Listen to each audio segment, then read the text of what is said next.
आदरणीय मुख्यमंत्री को दोबारा बहुमत से चुनकर आने के लिए भी धन्यवाद। माननीय वित्त मंत्री के द्वारा अनुपूरक बजट, द्वितीय अनुपूरक बजट जो 4,833 करोड़ 39 लाख लाया गया है, जबकि यही सरकार ठीक कुछ दिन पूर्व प्रथम अनुपूरक बजट, माफ कीजिएगा, प्रथम अनुपूरक बजट 4,833 करोड़ 39 लाख का लाया गया था, और आज पुनः द्वितीय अनुपूरक बजट जो कि 11,697 करोड़ 45 लाख की राशि लेकर आए हैं। तो महोदय, जब पूर्व में हमारे पास जो निर्धारित राशि होती है और उन राशि को अगर हम खर्च नहीं कर पाते हैं, तो फिर ऐसे बजट का एक दिशा का होना और राज्य की दिशा का अलग होना, कहीं ना कहीं चरितार्थ को हम लोग उदाहरण के रूप में प्रस्तुत करते हैं। महोदय, बजट की सार्थकता तभी आम व्यक्ति को समझ में आएगी जब एक गांव का सबसे गरीब व्यक्ति, गंगवा की पत्नी गंगिया, अपनी गठरी में बाजार के बजट को रख पाएगी। आज तमाम माननीयों ने, हमने भी सोचा था कि पक्ष की तरफ से विषय को रखा जाएगा, विपक्ष वाले तर्क को प्रस्तुत करेंगे, और इसी बीच में एक नया नवेला युवा सीखने का कार्य करूंगा। लेकिन मैक्सिमम समय इन्होंने दिशाहीन मुद्दों पे रखा। तो मैं, चूंकि मैया सम्मान योजना मूल बिंदु रही, केंद्र बिंदु रही, किसी ने उसे सम्मान कहा, नारियों का सम्मान कहा, महिलाओं का सम्मान कहा, हम लोग भी महिलाओं के सम्मान के पक्षधर हैं। हमारे एक भाई कह रहे थे कि 2,500 रुपए की राशि जब एक स्कूल कॉलेज में पढ़ने वाली बहन को दिया जाएगा तो उससे वो स्कूल कॉलेज कागज, कॉपी, कलम की सामग्री लेगी। मैं कहना चाहूंगा, अगर आप उसे स्कूल कॉलेज जाने से पहले अगर 2,500 रुपए देंगे तो उसे आप निकम्मा और आलसी बनाएंगे। यदि आपको उस राशि को देना है तो उसके स्कूल कॉलेज जाने के बाद दीजिए, स्कॉलरशिप के रूप में दीजिए।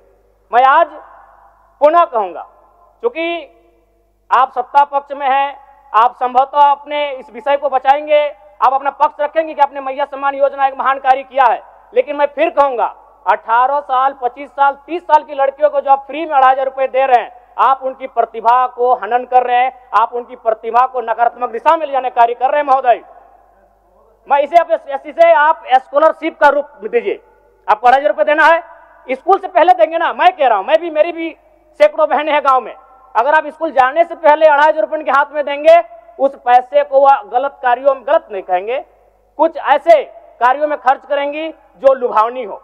स्कूल जाने के बाद, अटेंडेंस के बाद अगर आप देंगे स्कॉलरशिप के रूप में, तो वो बहन स्कूल तक जाएगी। दूसरा सवाल और एक महत्वपूर्ण विषय महोदय। एक मिनट, माननीय सदस्यगण, सभा की सहमति हो तो सदन की कार्रवाई समाप्त होने तक समय बढ़ाई जाए। बोलिए, अब समाप्त करिए, बोलिए। महोदय, यदि वास्तव में मैया सम्मान की राशि 2,500 रुपए सम्मान है, तो मैं चाहूंगा हम लोग एक सार्थक दिशा में बढ़िए। महोदय, आज जितने भी माननीय हैं उनको बस की सुविधा दी जाए, जितने भी माननीय हैं अपने घर से ट्रेन की सुविधा से सदन आए, जितने भी माननीय हैं वो अपना टीए भत्ता का त्याग करे, जितने भी माननीय हैं यह जांच हो कि उनके बच्चे सरकारी स्कूलों में पढ़ते हैं या गैर सरकारी स्कूलों में पढ़ते हैं, निजी स्कूलों में पढ़ते हैं, इस विषय का भी जांच हो। अगर उसमें अगर कसौटी में उतरते हैं, हम कहेंगे ये मैया सम्मान योजना है, और नहीं उसे केवल और केवल जिस सपने के साथ ये राज्य अलग हुआ था वो सपना कहीं ना कहीं अधूरा होगा। महोदय, 2,500 रुपया सम्मान की कसौटी नहीं होगा। सम्मान तभी होता है जब समानता से आता है, समानता है तभी सम्मान है। अगर समानता नहीं है महोदय, तो किस सम्मान की आप बात करते हैं? महोदय, मैं पुनः इस बीच कहना चाहूंगा, महोदय 30 सेकंड 45 सेकंड का समय चाहूंगा। आदरणीय परम श्रद्धेय, सीजीएल का मामला अभी भी गर्म है।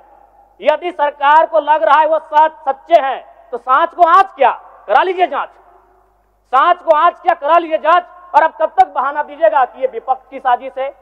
विपक्ष के सारे पे छात्र सड़कों पे नहीं है, सपने टूट रहे हैं, सपने नेशनल नाबूद हो रहे हैं, इसीलिए छात्र सड़कों पर है। और याद रखिएगा, उनके सपनों के बीच कोई आएगा, पहाड़ आए, दरिया आए या चट्टान आए, छात्र टकराएंगे। महोदय, मैं फिर कहूंगा, यदि आप सच हैं तो सच को आंच क्या कराइए जांच, सीजीएल की जांच हो। मैं पुनः कहूंगा, खतियान आधारित स्थानीय नीति, विस्थापन नीति पुनः समीक्षा करते हुए लागू कैसे हो, उस दिशा में राज्य को बढ़ना चाहिए। अध्यक्ष महोदय, मैं माननीय राज्यपाल महामहिम के अभिभाषण की सराहना करने के साथ साथ अभिभाषण के विपक्ष में कुछ बातें रखना चाहता हूं।